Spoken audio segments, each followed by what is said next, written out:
What's up everyone, and welcome back to another Satisfactory in VR video, where last time we spent a bunch of time setting up our turbo fuel plant, so that hopefully gives us enough power to see us through until phase 4. And today came to automate some of the final phase 3 parts. And I thought, okay, computers. We need some plastic. We also need to make some circuit boards, which also use plastic. And then I realized I don't have any plastic at the base. Now, I could have just made a little bit of plastic and a little bit of rubber, brought it into the base. This is only making stuff to build with. Then I thought to myself, why do that when we can make a ton of rubber and a ton of plastic? So I normally wouldn't do this until we unlock blenders. When you unlock blenders, you can use this amazing recipe where you turn the crude oil into heavy oil residue. You would feed that into a blender to make diluted fuel mixed with water. That would then turn your 30 crude oil into 80 fuel, instead of turning 30 crude oil, 60 crude oil into 40 fuel. So you're essentially multiplying it by a lot. But we're in phase 3. We don't have blenders. So I started looking at this recipe. I don't know why I just deleted that. When I was messing around in the Satisfactory modeler, there's an alternate recipe called packaged diluted fuel, which does the same thing. It takes 30 heavy oil residue, turns it into 60 packaged fuel. And if we just overclock it a little bit, we can turn that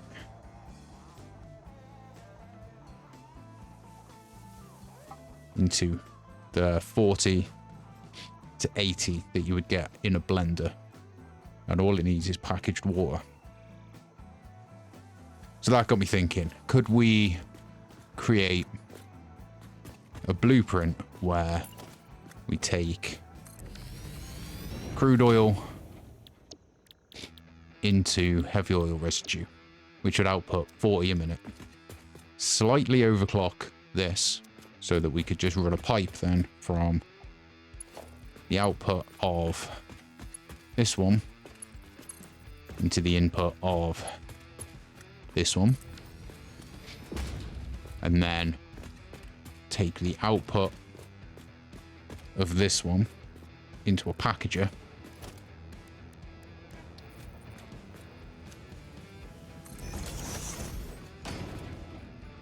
unpackage the fuel. So we would take unpackaged fuel, feed the fuel off into the plastic machines, and then just send the containers back around into another packager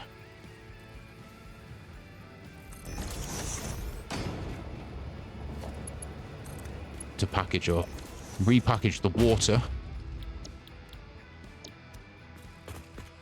and then send that back in a closed loop. And then I thought, that's probably going to be a nightmare, so let's do it anyway.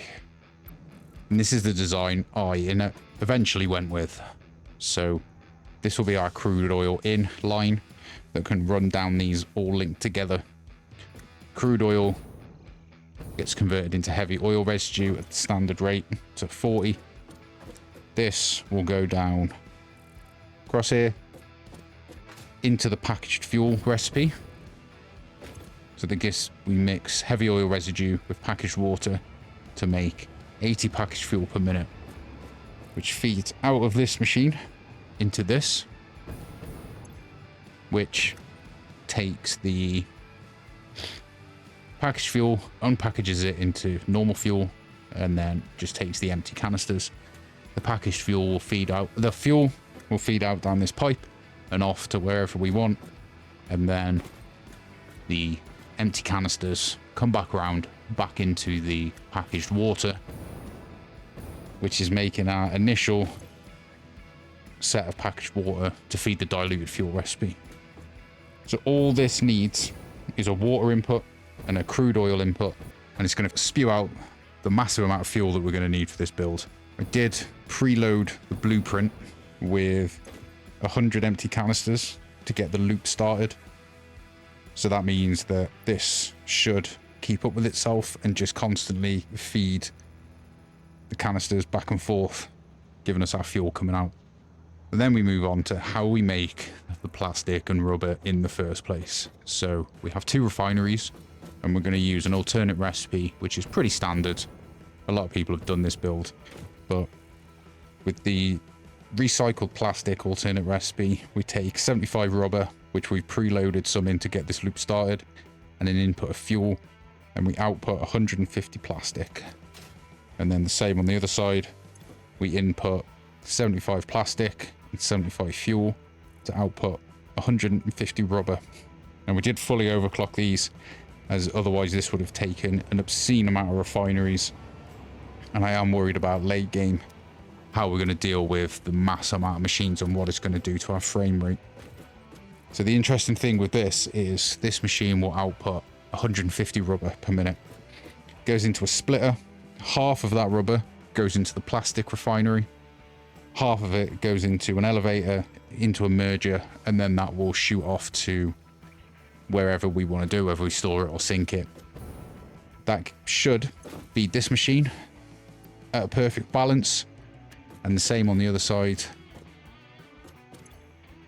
75 of this plastic will go into this splitter, into this refinery, round, and then this one can go off. The rubber can go off to whatever we're going to do with it.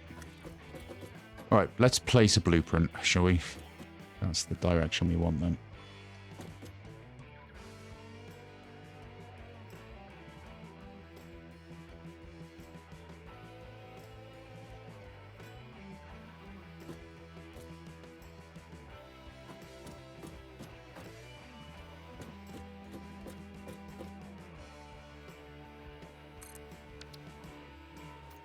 There's one.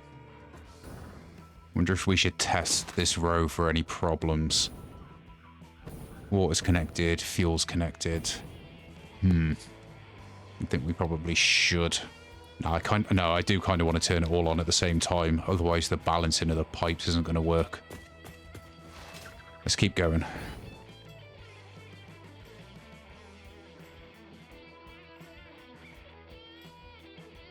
And at the end of it, we ended up with this. So we have our 10 rows of, our 6 rows of 10, sorry, making our fuel output. We have 4 rows of 8 of these blueprints, churning out our plastic and rubber. Looks really cool from up here, watching all the movement back and forth of the plastic and the rubber going into the various machines. One particular challenge we had was each blueprint outputs 80 a minute, which doesn't divide into a 600 pipe very nicely at all. So we had to take chunks of 7 blueprints and then the 3 at the end into separate pipes to output down here. And what that did mean is we ended up with 9 pipes of not 600. So what we ended up doing was taking one of the 540 pipes, which is this one here. That goes across the top of the pipes. Conveniently, and I'm going to pretend that I planned this even though I didn't, that pipe divides perfectly across the other 8 pipes that we have to top them all up to 600 pipes. It's a small buffer on the end there just to keep everything moving. All of this flows over to this side into the machines. So we have our plastic refinery just ticking over, perfectly keeping up with the rubber. And we have our rubber refinery. Bit overfull in this one, just from a balancing problem we had when we were setting this up. Turned out to be a bit of a nightmare to get right. I'm not gonna lie, this whole build was an absolute massive headache. But we have 480, 480, 480. We have a couple that aren't quite running as efficiently as they should be, especially this back line. There's a head lift problem in there somewhere, I'm sure of it. Overall, did I need to do it? Absolutely not. This was so unnecessary in phase 3. But it's not something I've ever done before. It was a very, very fun and cool challenge. I made a statement at the start of this video and at the end of the fuel power video saying this should last us quite a while. After finishing this build, max consumption is now 24,000, which is almost half our capacity. So we need to hit nuclear pretty quickly here. Next video, we're going to just be automating the last few bits that we need for phase 3. Computers, circuit boards, heavy modular frames, and some of the quartz bits I still need to automate. Some Caterium bits I still need to automate. But until then, guys, remember to sub if you're enjoying following along with this VR playthrough. Until then, I'll catch you in the next one.